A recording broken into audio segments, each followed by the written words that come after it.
What's up, everyone? Welcome to my corner of the internet. I'm your host, Ryan Cramer, and this is Crossover Commerce, presented by PingPong Payments, the leading global payments provider helping sellers keep more of their hard-earned money.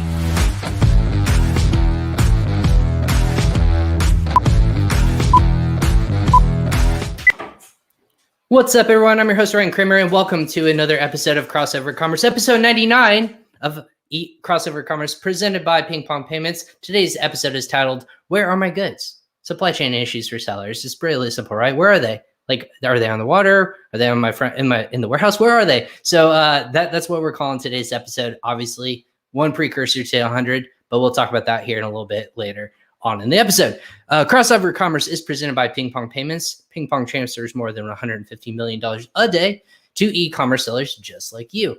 Helping over 1 million customers now, PingPong has processed over $90 billion with a B in cross-border payments. And to start saving money today, just go ahead and sign up for a free account. It's super easy. Go ahead and do that. It's in the show notes right below. Just click on that. Go ahead and sign up for a free account. You'll find your ability to save 4 to 5% on international cross-border payments just by signing up. Again, it's free to do. Go ahead and check that out. Of course, after the show. Don't do it now. Sign up after the show, but it's in that link below. Go ahead and check it out.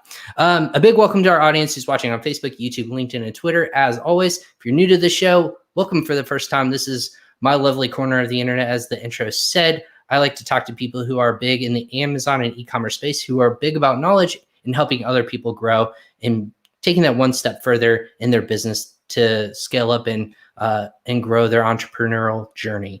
But if this is your 99th time joining us, again, welcome back to the show. We appreciate you tuning in. Go ahead and let us know if you're watching us live. Go ahead and put that in the comments below, because believe it or not, because this is live, you can interact with me and the guest of this show. Just go ahead and let us know where you're listening from. Any questions that pop up, go ahead and put those in there, and we want to know what you're thinking. If you catch this on Team Replay, or just catch this later on in passing, go ahead and also submit those questions as well. Sorry about that. And you can just tune in from there.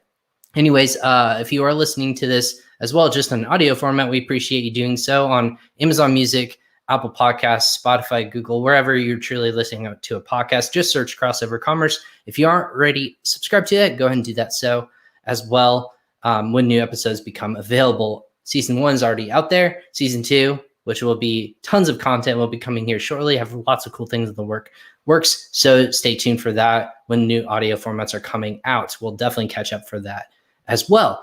But don't go ahead and do that. Just go ahead and do that. And then, of course, subscribe and follow us on social media, because I go live so often, 4 to 5 times per week. You want to be notified when I go live.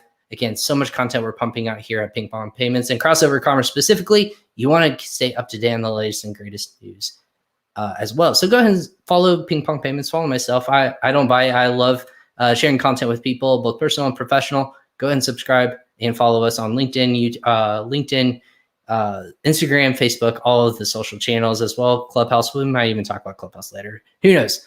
But anyways, I want to go ahead and introduce our guest, because if it was just about me, it would be one boring show. I would be talking to a microphone all day long, but I like to feature my guest. Specifically, this is what makes Crossover Commerce so fantastic. Linked Up Leaders is actually the direct link to leaders in the supply chain and e-commerce space. Each week, Francois and Lisa, our guests today, speak with industry leaders to highlight all the best and the worst aspects of these industries. They dive into the hardest challenges faced by B2B and B2C business leaders, share perspectives, and provide actionable insights into these multi-trillion-dollar industries. Whether you're an entrepreneur, an intrapreneur, a C-level executive, they're going to give you a fresh viewpoint and ideas of what you might not have considered. Also working for the company Novaland, which we've had on prior to the show, and a couple of other projects as well. I want to go ahead and welcome Lisa and Francois of Link Up Leaders. Guys, welcome to Crossover Commerce. Let me go ahead and unmute you there. There we go. Hi. What's up, everyone? Hi.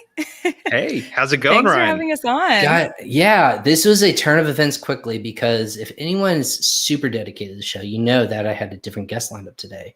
And they had a miss last second, but Francois and Lisa were fantastic. They answered my call to action right away. I said, guys, I need help. I need someone to fill today, because it's 99. Tomorrow's 100.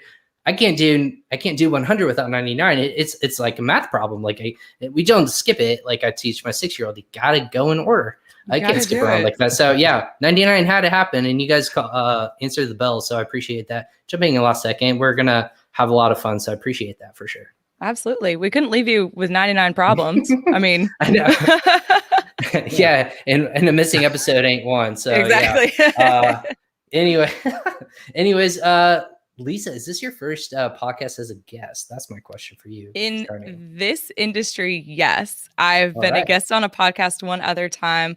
Oh gosh, it's called Digital Wellbeing, hosted by I've just totally blanked on his name. Anyway, we just talked about kind of separating yourself from social media and all the technology that's surrounded by today, so that we can maintain, well-being in this very digital world, but also still keeping connected to the personal, interpersonal real life. So in this industry, yes, this is my first, but it won't be my last. I have another one scheduled. There you go. So I had to jump in front of the line and make sure that, we're breaking the ice here on Crossover Commerce. But yeah, thanks again. And Francois, you're obviously a friend of the show. You've been on a couple times with we keep pushing our roundtable series, but that is happening. It will happen. Part 3 and 4 will happen for everyone who's listening to that. So, but yeah, I wanted to kind of like bring you guys on, and it made sense. Like I like to call them friends of the show, and there's lots of people that we're going to be having on episodes 100 tomorrow. But specifically, I wanted to really touch on just the supply chains, what's going on right now. And I haven't gotten a kind of my thumb on it yet. So I want to bring you guys in to maybe like talk a little bit about what's going on. What are you guys seeing in the space? Because it just seems for a year now, and I think I've seen a couple articles, it just hasn't gone back to the way it was. And Amazon keeps changing at the whim of or drop of a hat, I should say. And it's really screwing up not just planning, but specifically inventory planning. So supply chain logistics problems, you have things like boats who are blocking the Suez Canal. We're talking about like timing on everything. Like there's so much going on. Can you guys give me like a quick rundown of what in the hell is going on in the world? Yeah, I think the technical term is gnarly. It's a pretty gnarly supply chain. Yeah, that would do it. It's exciting. Oh, all right. It's not exciting to most. It's exciting to me. I love sort of diving down into these things. And we just spoke with Chelsea Cohen yesterday of So Stocked. And I think she put it very eloquently, where today's e-commerce and Amazon sellers are being forced to sort of mature in this space. Whereas before it was more of a laissez-faire, very much rely on this just-in-time supply chain. That, again, a lot of people don't know the history of supply chain, but just-in-time manufacturing actually came from Toyota, and Toyota basically did that to start to cut down on inventory costs and be more efficient and run on what some may know as lean manufacturing. So a lot of inventory management and minimizing that way they can continue utilizing the small capital that they had. And in today's e-commerce environment, we really adopted that and really got used to that. And so as we saw Amazon grow over the past, decade, particularly as it went from more of the FBM to this FBA model, we have seen a lot of struggles, believe it or not. Even with, the 9, 10-figure sellers that are very successful in all the courses that are out there that say how easy it is, it has required that this industry evolve. And it's going to evolve with technology. It's going to evolve with issues, and issues like we're seeing today are really the only thing that are going to push supply chain forward. Without these issues, we're going to be laid back. Amazon sellers are going to keep collecting their money. And then, 2-3 years down the road, if we didn't see this today, 2-3 years down the road, it would be even larger empires that would be falling. So right now, it's actually a fortunate time, as much as a lot of sellers don't think it is. But it is dynamic. Did that answer your question at all? It did. Well, and that's the thing. Try to stay on topic. Well, guys, and this is the thing we keep seeing with people. This fast forward, it's almost like we were this space. We were like teenagers, and we just like grew a foot over the summer, right? None of our clothes fit anymore. Nothing what used to fit our model no longer works anymore. And so like we have to adapt and grow and kind of like bring in these new, for lack of a better term, clothes and try to like know what's going to fit where we are in our current space. Are we going to continue to grow? It's potentially what's going to happen, but we're trying to fit what's happening right now and try to make that work as we're continuing to grow. And because this space grew so fast in 1 year, there was no time to kind of like fast forward or like grow with it. It was hey, we're going to do this all again. The whole model of you said just in time now went to, we have to do this now, but on a massive scale. It went from being a luxury industry to, I say luxury because people could shop online at their own luxury, now to a necessity. I need my groceries. I need my goods as a seller. I need more and more goods quicker, faster, because there's more opportunity to purchase online. So all that just kind of got shoved down this tiny funnel quicker and faster, and it got clogged up. And now we're just trying to catch up, but we're not catching up. That's the problem, I think. So I think that does kind of answer as well. But yeah, again, with people, if you guys have questions and you're watching us on Facebook or LinkedIn or YouTube, go ahead and submit those in as well, because it's such a fascinating topic to me. We're all used to thinking, 2-day shipping. It's like, I don't know why this concept in my mind I think of this as like, it's going to come from manufacturer to my doorstep in 2 days. And that's not the case.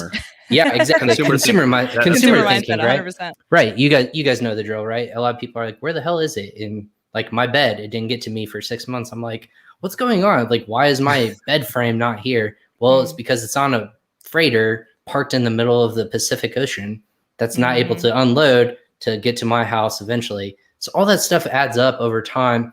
Who are the losers here right now? Like, if you guys are seeing this, you guys are in the weeds every single day. Who are the losers right now? The most ill-educated, the ones that want to do business as usual and don't want to learn about supply chain. I would say those are, maybe they're not losers right now, and financially in a sense they're not losers. But at the end of the day, if they continue building this house of cards, it's going to crumble. So those that don't want to actually learn about supply chain, and I don't say, every business owner has to actually learn supply chain. You can hire someone to learn supply chain for you, and then teach you along the way. But if you want to continue building these amazing businesses, I think learning the foundation of supply chain and how it works from start to finish, not just the core concept of, I'm going to have a manufacturer produce it, it's going to ship to me, I'm going to put it in a warehouse, I'm going to sell it. That's the high level 30,000 foot view that everyone is sort of used to. It's more so understanding the nitty gritty. What is the process from a manufacturer to a port, for example, right? And that has to go on a truck. Now let's think about what's going on with the trucks and containers. Right now we're running with a global container shortage. Well, let's find out why that is. And so you're talking about just physical containers to put stuff in. Physical containers. There's a shortage. There's a shortage, and there's a two-way shortage. So a lot of it is, of course, being exported from Asia. A lot of it is not being able to be brought back because they're not importing as much. And plus, with the economy opening back up, a lot of these containers are going elsewhere, and they are shipping maybe not to the US as much, maybe to the EU. And then we're running into issues like the Suez Canal. And then another thing that's not being talked about is that the carriers, the ocean carriers, these are not freight forwarders. These are, imagine a freight forwarder is a travel agent that books the flight for you, but you're flying Delta. Delta is the carrier. Right. And so these major carriers are actually cutting back on the number of vessels that are actually going out. So now you're encountering a global container shortage. You're having pullbacks from these major shipping carriers that, of course, I think I forgot exactly where I heard this, and don't exactly quote me on it, but shipping carriers are for the first time, and I think over a decade, starting to see profits, and they don't want to let go of these profits, right? And so they're reducing the number of vessels that are out there. Demand is at an all-time high, and with all of these things added up, you're going to start to see rises in shipping container prices. LCL shipping is going to be very hard to obtain nowadays. Booking lead times are going to be a lot quicker, a lot longer. So where, doing business as usual might be 1 to 2 weeks, it might take 4 to 5 weeks. We just spoke to Carlos Alvarez actually. And he was saying he can't get a container like 5 weeks ahead. That's a long time to actually plan when sometimes, you're working with a factory that you have major, inventories that are coming out of it. It might only take them 2 or 3 weeks to produce. Well, now they have to store. So I'm sort of going all over the place, but that's because there is so much that goes into it. There's so many little steps that no one wants to pay attention to. And they just say, well, my freight forwarder sucks. It's too expensive now and it's taken way too long and they want me to book ahead. And so they're trying to point a blame because all they know is this 30,000 foot view, rather than saying, well, why is this happening? Who can I work with to try to figure out, what solutions we have? And these are conversations that we have every day at Novuland with a lot of our users, and it sucks. They're tough conversations to have. But I mean, someone has to have them. You're either going to get, again, I'm not sure if you curse, but you're either going to get some BS from some freight forwarders that are going to charge you bottom dollar and deliver horribly, or suppliers that do the same. It's always you get what you pay for. And Lisa, we've talked about it, I think, at length here 100%. In the office. Yeah, because everybody in all the Facebook groups with Amazon keeps looking for the cheapest solution. Who's the cheapest 3PL partner I can have? Who's the cheapest freight forwarder? It's like, y'all don't want that. Like, look even at the comparison photos of like a $5 tattoo and a $500 tattoo. Like, just in the simplest terms, you are going to get what you pay for, and ultimately that's going to make or break you. So we're looking at almost this evolution right before our eyes. Just like, for example, we can apply to like the science in front of like making COVID-19 vaccines, right? Like you're looking at how the sausage is made, and almost this shines a light on it. I'm going to draw very loose comparisons between the two, not that they are one and the same. You're looking at how the sausage is made right in real time. Like you said, everyone says, hey, I know I can order 1,000 goods and I'd be fine and not have to worry about like all the other shit that has to come with it, right? Making sure it gets there on time, making sure like I have to worry about containers being at the port, making sure it gets unloaded on time, making sure it gets to fulfillment centers on time, all this other stuff to plan out. It used to be clockwork, right? Like you said, just in time manufacturing and shipping. But now we're looking at, we have to break it down piece by piece now. Like how long are manufacturers going to be backlogged? Are they going to be able to load it onto a freighter? Are those yeah, take a step back. Raw materials. Right. And I'm sure a lot of sellers are encountering this right now. And I forgot who it was exactly that we spoke with, but I think it was after our show. He was telling us that his cost in just the core product that he works with, it's his hero product. And it's a product he's been selling for the past 2 years at least. It's doubled in price now from a supplier that he has great relationships with, all because of raw materials. So it's not just, from the manufacturer making it, it's from where those manufacturers are getting their materials from, where those parts and components are coming from. Again, if domestic trucking prices in China are going up, then the cost to get those materials to your manufacturer to assemble your product, to then receive the packaging, put it all together, all of those prices are going to take effect in that final unit price. And I think that's what's not being talked about. And it should be that I want to shine a spotlight on it. And I want everyone to know that this is not just you're buying products. This is your factory has a lot of upstream, work that's going into it. And it's hard, I think, for a lot to conceptualize without the proper education behind it.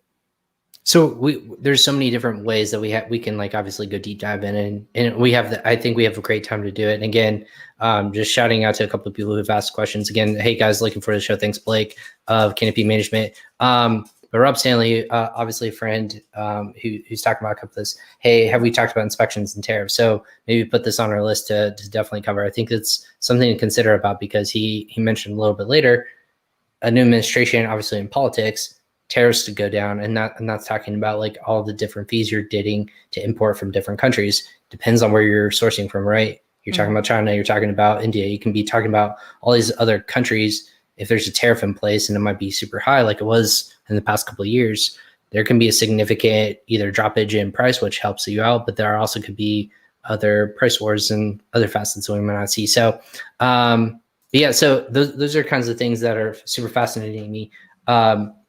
Maybe starting from the beginning, raw materials. So we're talking about concept. Biggest areas of pain that I'm guessing there are going to just be anything that's made of like wood, metal. I'm assuming a lot of it's coming from India. Is that where you guys know, where's a lot of the raw materials coming from, and why is it such a shortage right now? It's global. So they're importing it from around the world. Of course, they're also purchasing from Russia, for example, a lot of their lumber. And it's not just lumber and metals. It's actually plastics, and what goes into plastics to make a plastic it's actually resin. And so China, with being the largest importer of recycled plastics and resins, they're feeling this impact tremendously. And if you were to Google, for example, price index of plastic resins, I think that's something that could be Googled. You will see the cost of raw materials go from, I think it triples in the past quarter, if I'm not mistaken, either in the past quarter or in the past 6 months, it has tripled from what it was. And so that's the core. And we need to remember that this is a trickle effect. If your supplier is buying it for let's say 1 cent, right, they're going to charge you 3 cents. And then if that, components manufacturer converts that into something else, they added some value to it. Instead of 3 cents, they're going to sell that for 7 cents. Now that's going to go up to your manufacturer that produces your product. They're going to purchase it for 15 cents. They're going to sell it to you for 30, right? We're not putting actual margins on this. Yeah. We're passing it on for sure. Mm-hmm. Yeah. Every step of the way. What numbers are we looking at? What numbers are you guys seeing in terms of uptick in price? Like at the end of the day, when it gets to me, the Amazon seller, what am I seeing in terms of like growth? I say growth in terms of not even inflation, just the amount of where I was paying maybe 6 months ago. Now it's here today. What does that pass along percentage looking like right now? 30 to 250%, I would say. And that's a large range, a very large range. And that's so all over the place. Yeah. And I've seen some of our customers when it comes to the metals, for example, they're more so in the 20 to 30% range. And a lot of when it comes to plastics and lumber is a huge industry that took a huge hit. I mean, the cost to produce a house nowadays, I think my buddy just told me it's 50% more than it was this time last year to build a house because of lumber prices. So this is not a supplier issue so much as it is a global issue, as it is, this demand is just rising so much. It's a great indicator that the economy is picking back up globally, because if the manufacturers need more material, demand is that high that they have to start raising these prices. That's a great indicator that, or a bad indicator, depends how you see the bubble. But it's a great indicator that, things are starting to pick back up. Well, and this is the thing too, and let's be clear for everyone who's listening, this isn't the fact like there's not enough trees in the world. Like lumber is not disappearing off the face of the earth. This is just the demand has outpaced the supply, and thus time has come in a factor. And because people are working in these spaces, they can charge more because there's such high demand. We're talking about on the same page, correct, Francois and Lisa? Mm-hmm. And the inefficiencies. So remember the global container shortage. The cost of a container is up now. There's less vessels on the water, so there's less transport.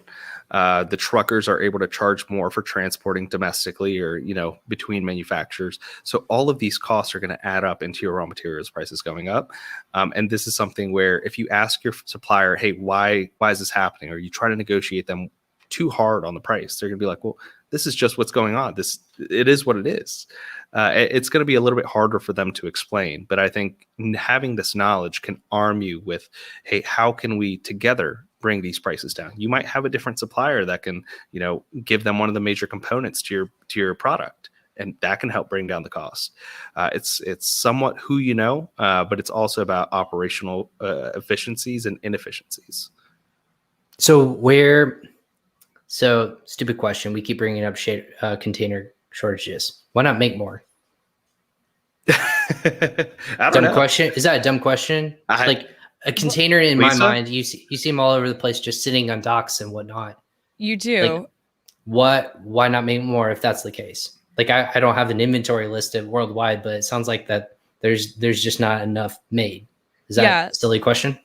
I think that is it. And the solution is to make more. So I was actually having this conversation with my family, and, back in the day when the US used to have more manufacturing, we would ship things back in the containers. But at a certain point in time when we had less manufacturing plants in the United States, we it cost more to ship an empty container back to China for them to fill it and ship it back to us than it did to just make new containers. So then they were just making new containers overseas. And then we just had a bunch of empty containers sitting around in the US, which is why now you see these container homes and container bars and things like that. So my understanding was the solution was just to make them. But as you've said, e-commerce and supply chain has now, with COVID and everything, gotten too big for its britches, as we say in the South. And it's really hard to keep up with that demand. So I think that is the solution, but it's just hard. I mean, these things are huge. Like there's so they also many. have a lifetime. They don't last forever. You have to. What's the material they're made out of? I want to say just steel. iron. Is it iron or steel?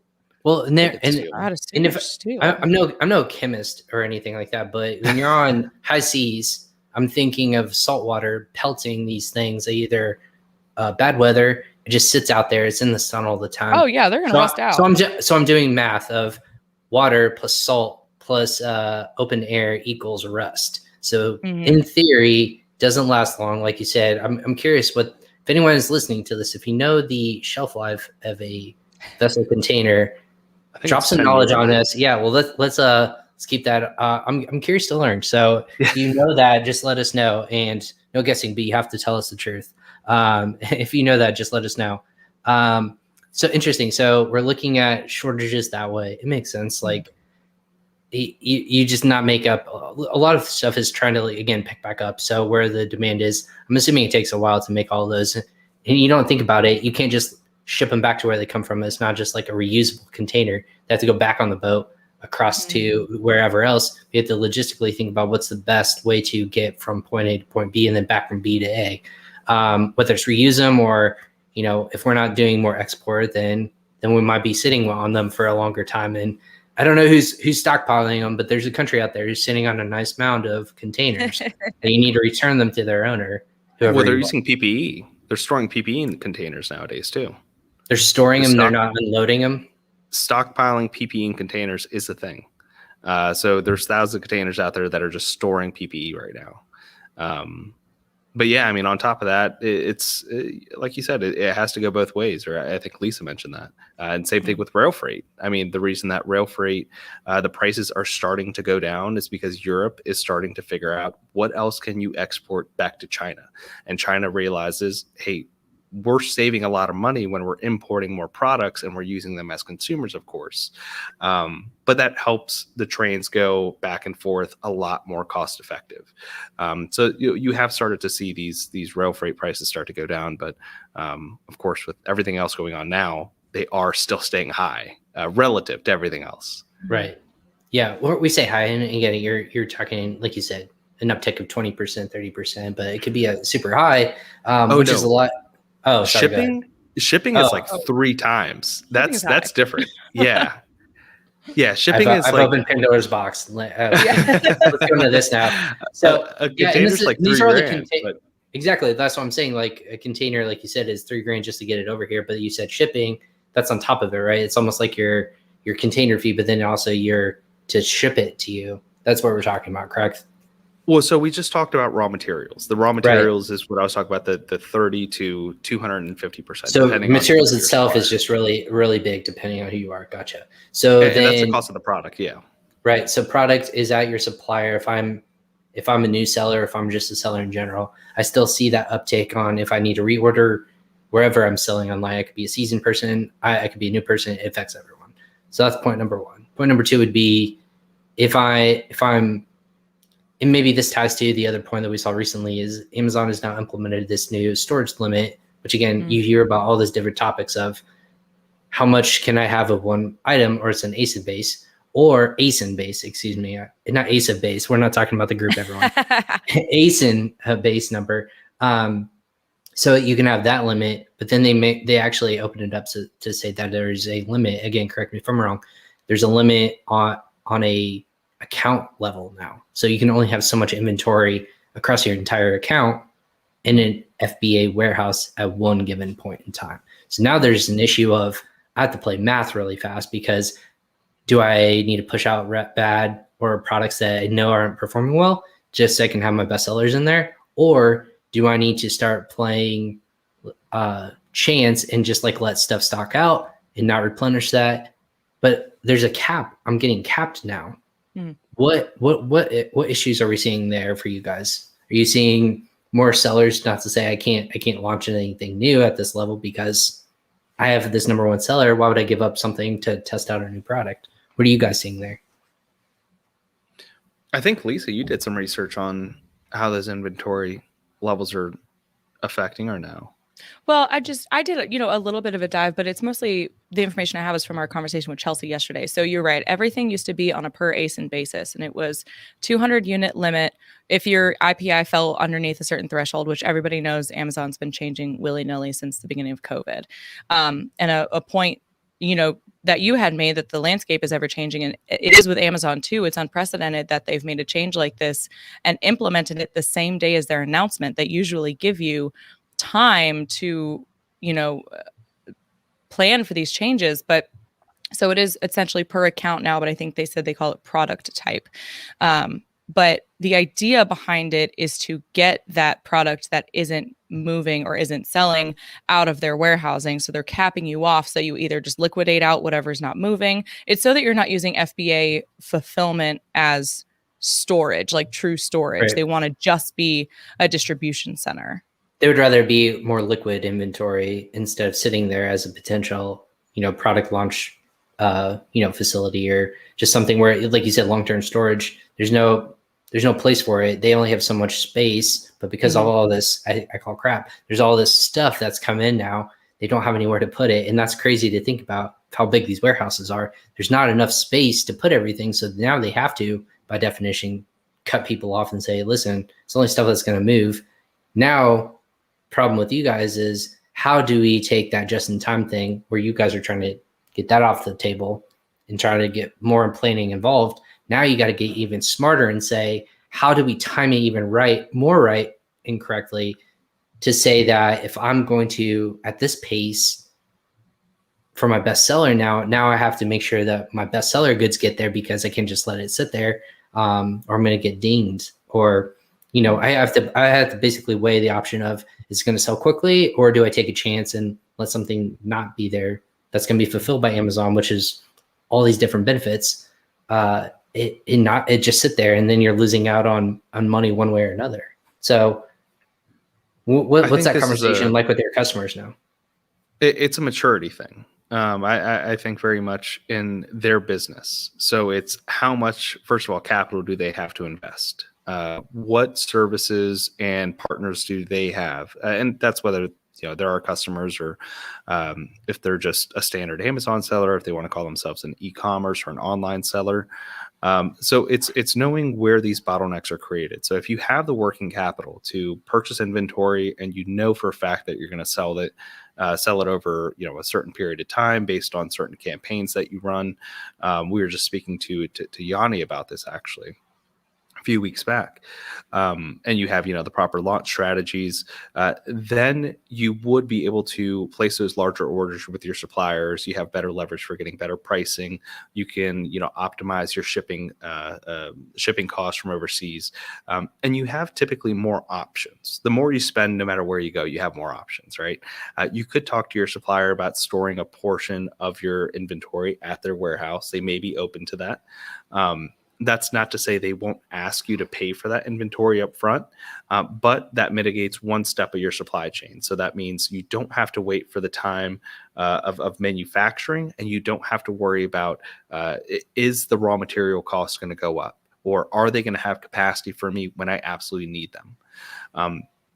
So I guess to track back and answer your question more effectively, it's being able to store more inventory and figuring out where you can store that, whether that's in the country that you're manufacturing. I know I mentioned China a lot, but we're talking about India, we're talking about Vietnam, Mexico, Canada, Brazil. There's all these other manufacturing countries. So wherever your supplier is, talking to them about what these issues that you're encountering right now are and how they can help you solve them. So you might not be able to negotiate a better price, and that price might go up 30% because of materials. But hey, how much risk are you willing to bring to your business? And if you don't have any products, you have nothing to sell. If you don't have anything to sell, you're not going to make any money. So I think we have to come down to these realizations of we need inventory, and we need it somewhere. whether that's in the country that you're selling, in the US or in the EU or in Australia, wherever you're selling, where you are going to be paying a little bit more for that inventory, or doing it in the country that you're manufacturing. I would say being less dependent on Amazon is always a great idea.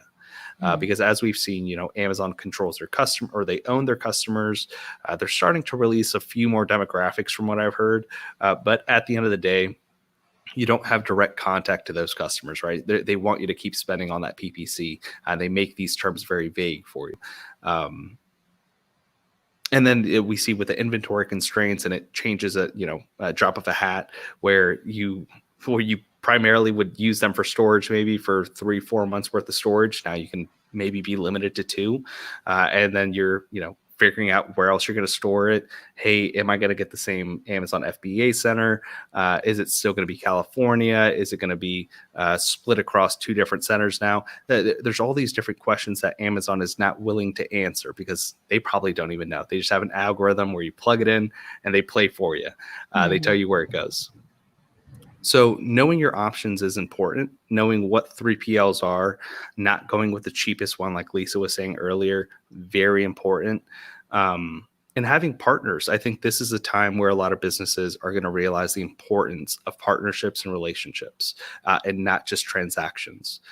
Plus, finding out where you can save. I mean, with PingPong, you can save 4 to 5% on all your financial transactions when it comes to Amazon and e-commerce. So it's being innovative. It's being creative with the solutions, and realizing that you're not alone. You don't have to be Superman. You don't have to do this all yourself. There are others out there that are willing to help. Not everyone's just trying to, take pieces of your pie away from you. Someone's coming for my job over here, trying to sell me out. Look at this. That's my job, Francois. Come on. No, I appreciate that. Well, and that's the case, right? Like, partnership. This is the time between companies. I think you're seeing a lot more of, how can we get smarter with everything? How do we the beauty of, you guys know this, and we can go supply chain for probably another 3 hours. I'm sure you guys talk all about it, but we're gonna switch over to your podcast a little bit as well and dive into that. But what I see from as a host of a show who talks to many people in this industry, we always see how everyone's touching other different kinds of service providers and industries, and why people are starting to now either land grab. What I mean by that is companies are purchasing other ones to help be more effective, whether it's PPC or just data in general, or it's even companies like, I think we saw Scubana just get purchased by 3P somebody logistics, something like that. You're going to start to see more of these companies merge, kind of joint ventures, to see where in the supply chain is specifically can we be more effective. You're also seeing it too, why brands are exiting their business more and more, because if you think about it, if I'm a aggregator and my biggest pitch is going to be, you turn on the news, you guys want to deal with this crap that's going on for however long, why not sell your brand now? We'll give you a nice little payday. We're going to figure this out for you. They have the equity now to figure that out, and also the supply chain down to a T. That's where they grow. So I guess my question to both of you before we switch over to the, a little bit more about the podcast, who's winning right now? Who are the people or businesses that are in great standing, where they are going to ride out this wave, and they're going to be the ones that kind of stay ahead of the curve? Lisa, do you want to speculate? If Amazon keeps it up, the 3PLs are going to make out like bandits. I mean, because a lot of people, especially with all the changes Amazon's making, folks wanting to do omni and multi-channel fulfillment and expand their reach, I guess, I think they're gonna win at the end of the day if it keeps up like it is. That's just my opinion. Yeah, and then when it comes to sellers, I think whoever has the most capital and that can invest in their supply chain, like you're saying, Ryan, I think those are going to be the ultimate winners. I think you could let your competition die out. And I think that will be an option that a lot are going to start to see is an actual option. It's tangible to just see your competitor die because they have no inventory. They're going to start to lose their BSR. They're going to have to double down on PPC. You can start to own those first pages a lot easier. So anyone that has a very solid supply chain and that understands it, I think is more important. And has mitigated the proper risks, those are going to make out. And the aggregators are great at doing that. They're amazing. They understand where these inefficiencies are, and they have geniuses. I mean, they have engineers from every level of the supply chain that can analyze these things and say, this is the bottleneck. And then they just have tremendous spreadsheets. I mean, kudos to them. Those guys are insanely smart. But yeah, I mean, anyone that has the capital, the resources to ride it out, and the knowledge and supply chain to beat out their competition is going to be great when it comes to e-commerce. Absolutely. We got a question, or we got an answer from our nice little trivia fact. It looks like Rob Stanley coming to play, my guy. Looks like corrugated wall panels, frame cargo doors, cross members of metal. Rob, you definitely copied this from Google. I'm just going to say this for everyone listening to this on the podcast. This looks like a definition you would just copy and paste from Wikipedia. But Rob, if this is off the top of your head, kudos to you, my man. I know he's sold on Amazon.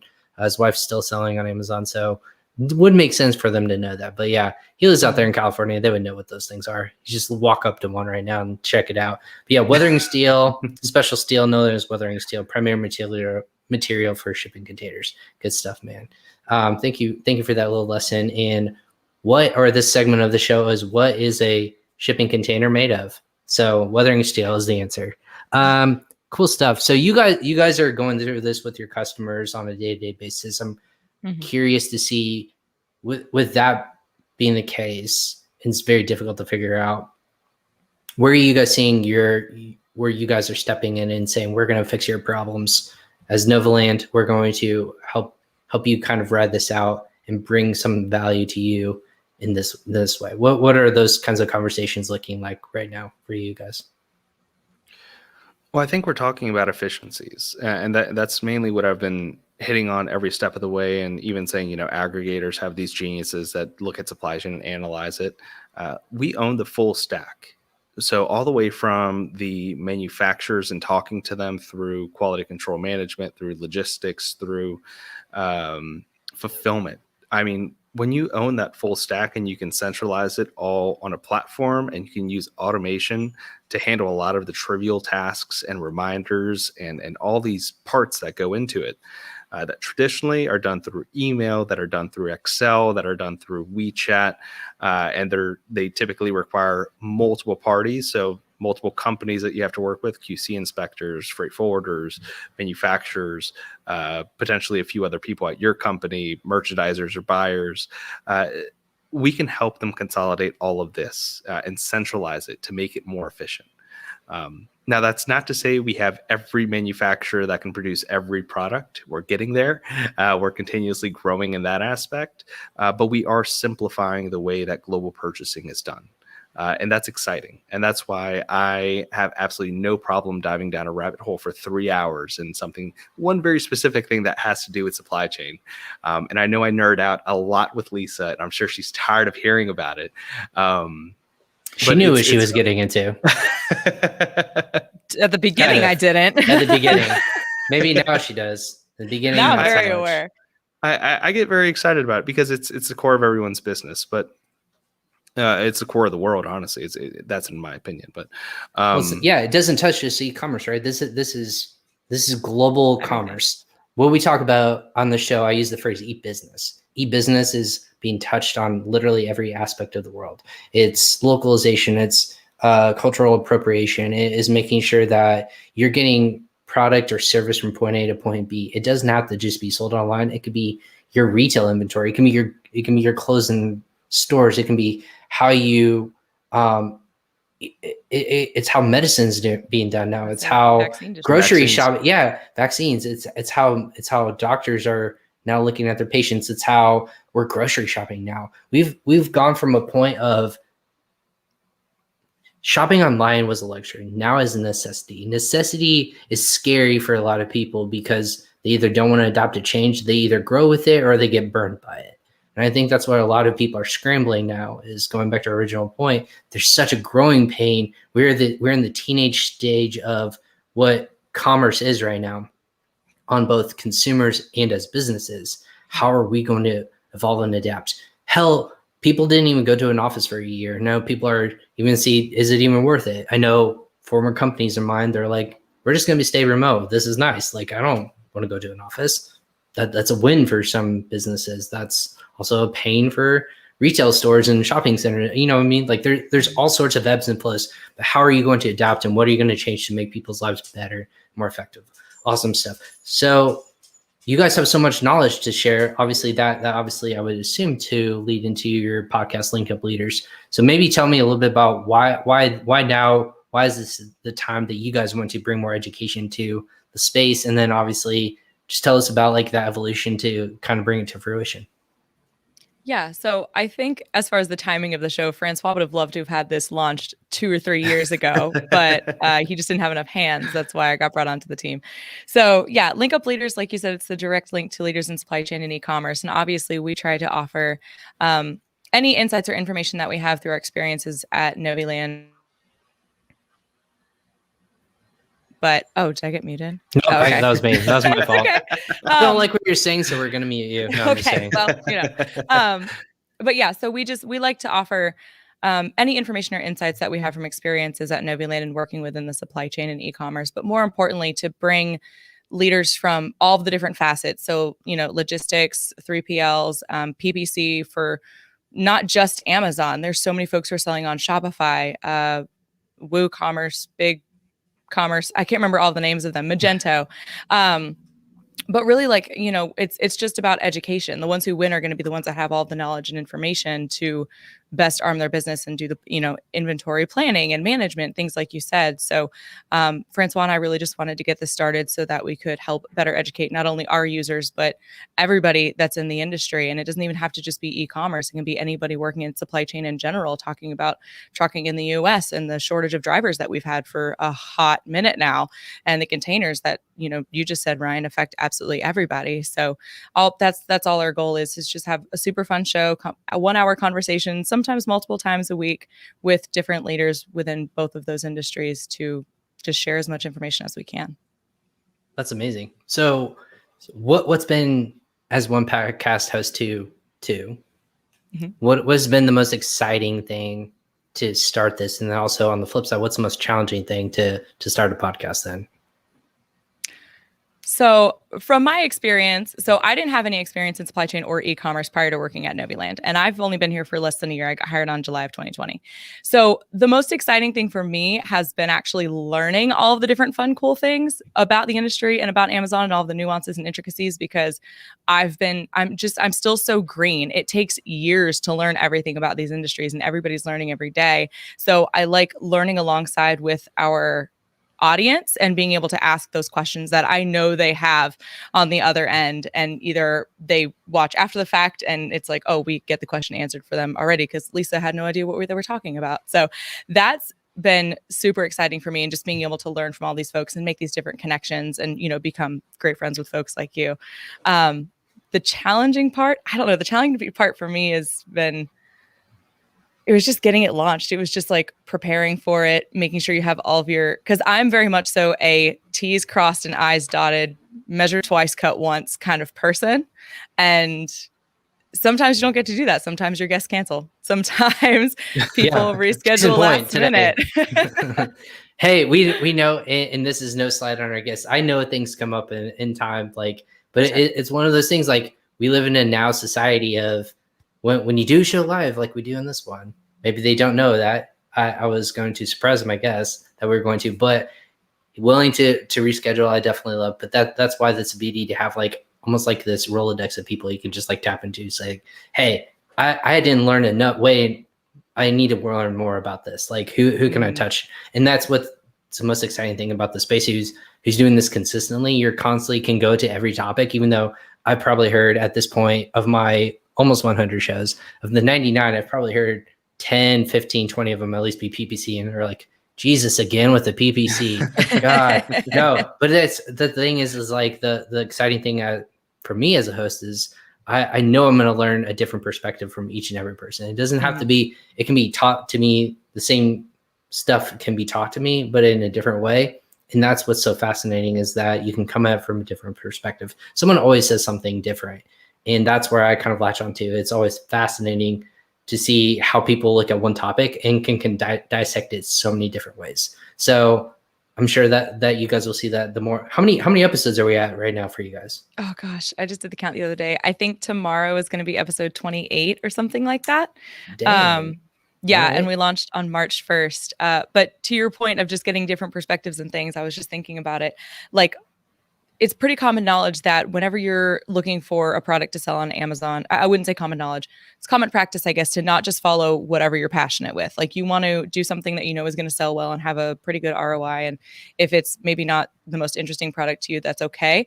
But then you see somebody like Carlos Alvarez, who was just on our show, who were like, how do you pick your products? He's like, I know it's not what you're supposed to do, but I go with what I'm passionate about. And he's had wild success. And you see some other people do that and fall flat on their face within the first 6 months. So it's just really cool to hear those stories in both sides of the coin. Exactly. Because one side, you can be super successful. You know what the hell you're talking about. And you can say, I know the problem. This is how the solution is. And boom, you're good to go. But other people are, you know, I've seen guests in the space who are like, yep, I'm really big into like dog toys. And like, I don't have a dog or an animal or anything like that. I'm like, there's not a connection here. Like what's happening? Like, they're like, I actually hate dogs, but it's fine. I find what I'm good at. Here's your mortgage, man. Exactly. Well, yeah, it is what it is. We don't always go into the businesses that, I mean, hell, I didn't get into fintech because I'm a big math nerd. I'm a big e-commerce person, and that's what we solve problems for other people in different ways. There's always a piece of the puzzle you can insert yourself as.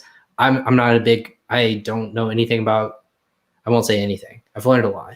I won't know anything about like, obviously like I can't do it in like real time. I can't convert, currencies across the world. If they say, what's the currency for this country, I can be like a big guess and close, but I won't be like a Rolodex or anything. That's the cool thing is we're always learning. No one knows everything. And if you know everything, then why are you in this industry? Francois, do you have any insights or what's your biggest takeaways for doing something like this? Honestly, is it the fame and fortune? Well, Lisa really made my life a shit ton easier joining the team.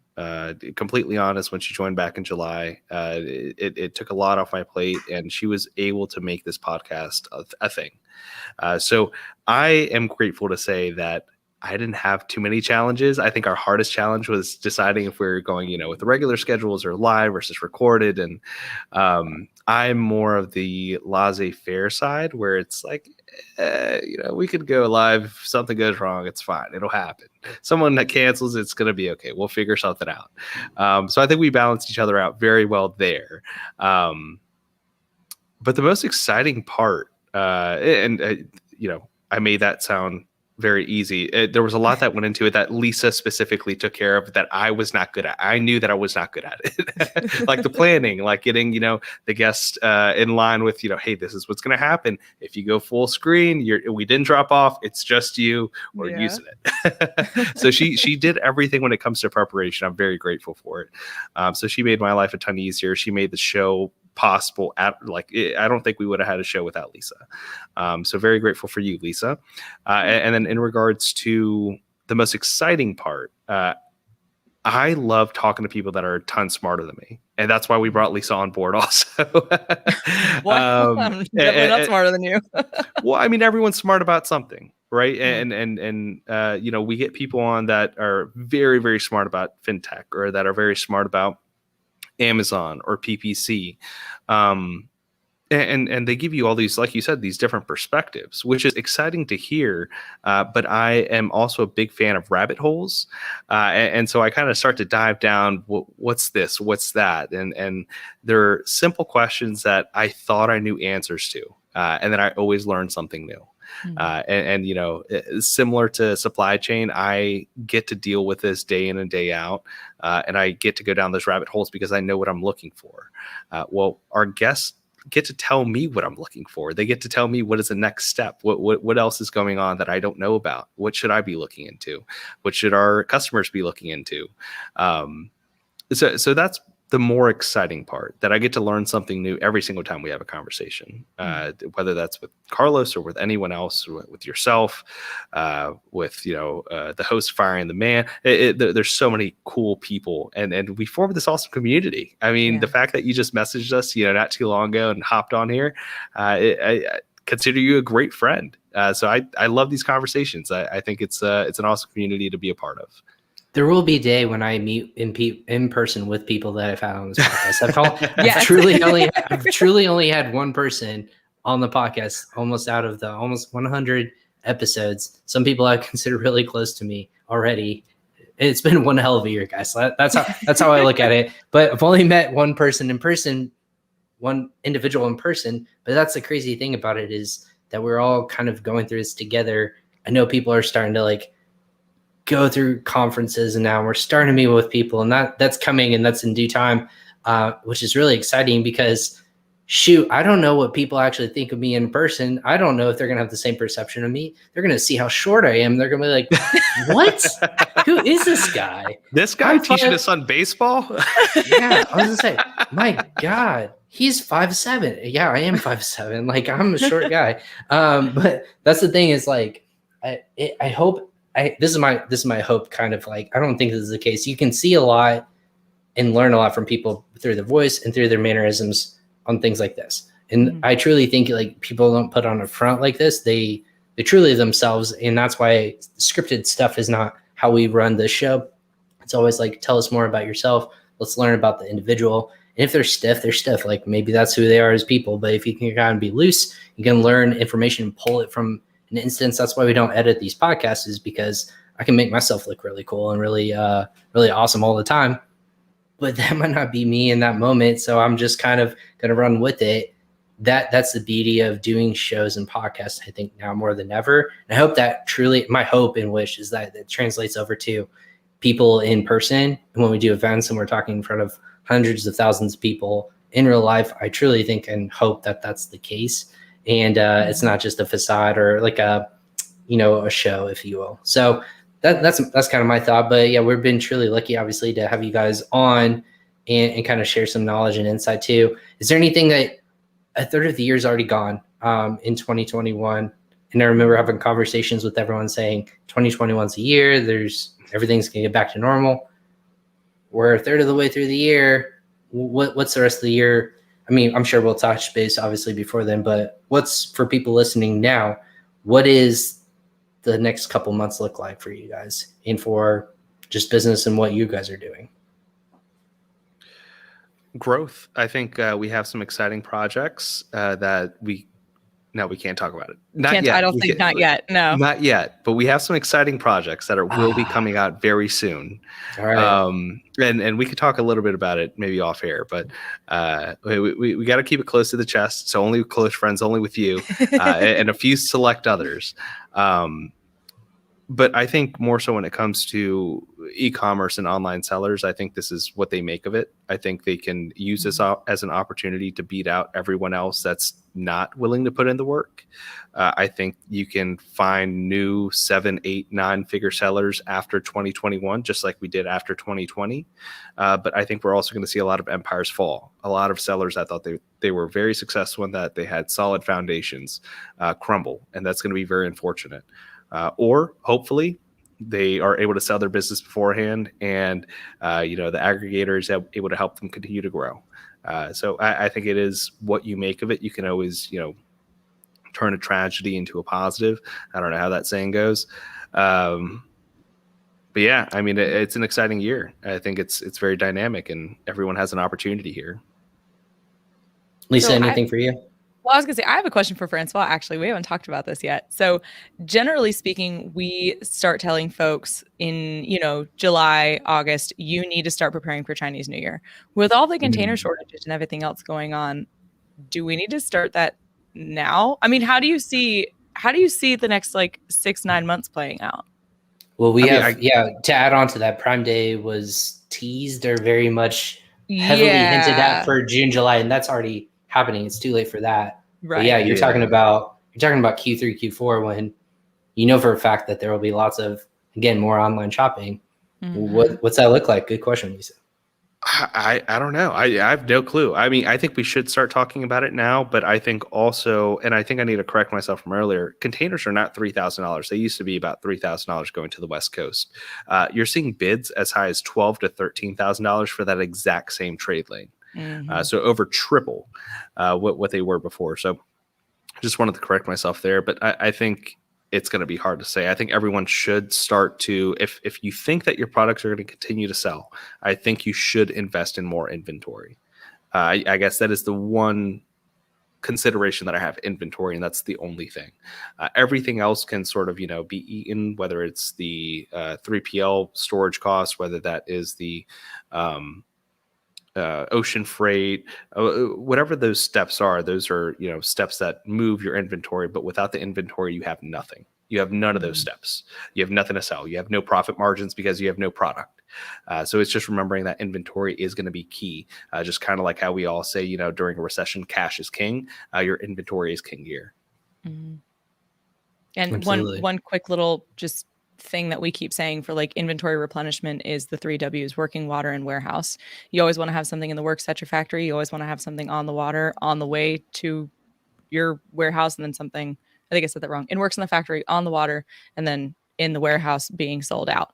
But I mean, even just with the scheduling out that time in your warehouse, that's why using a 3PL is so important right now, specifically for Amazon sellers, because they're taking 3+ weeks to inventory new product that's coming in. So that's potentially 3 weeks that you're going to be stocked out that you were prepared for, and they're just running behind. Yeah. We're going to have to schedule a whole different, we're going to have to get really nitty gritty on like, these are the solutions you're going to have to start doing and thinking about. I think that's another episode here in the near future for you guys. But hey, congrats also on the new building that you guys had just broken ground on. Is that a thing? Yes. I saw someone digging dirt, so I'm assuming it's a building. Yeah, it's exciting. That's part of we'll keep that as part of our teaser. But let's just say Noviland is growing and in a time that supply chain is so tough. So it's exciting news. If anyone wants to dig the dirt up, they can find the dirt. It's out there. But we'll leave it as a teaser here. You're going to have to dig a little bit, everyone, to find it. Look at that. See, more puns. I love it. Well, yeah, you guys, I'll have to listen off camera for this, off camera and off mic for this kind of stuff. And we'll definitely have you both again. Congrats on all the success of the podcast, which again, we linked below on the YouTube channel. Make sure everyone subscribes to that, and make sure you guys connect with you guys on LinkedIn as well, because there's always great knowledge that they're sharing. And then of course, check out novaland.com. Make sure that the link is below in the show notes. So check them out if you like what we hear, if you just have more questions, which I of course do. These guys are a quick message away from helping your business grow in that instance. So there's always more to be learned with you guys. So thank you so much for hopping on again. Last minute. I say last minute. This happened literally 2 hours ago. I want to say everyone. So it's been a lovely and a great time with you guys as always. So thanks for hopping on Crossover Commerce today. Thank you, Ryan. Thanks, Ryan. Yep. Awesome. Thank you guys. I just want to say again, for everyone who hasn't heard me say it all week, again, this is the 99th episode. Tomorrow's Friday. So it is the 100th episode of Crossover Commerce. What that means is that I've been allowed to go on the internet live 4 to 5 times per week, this many times. So with that being said, I want to do one more teaser of tomorrow's episode. I have 10 former guests who are coming on to share quick tips and knowledge of what they've seen so far in 2021 and what they're going to be looking for in the upcoming year. I call it my 10 by 10 episode, 10 guests, 10 tips. You multiply that together, we get 100.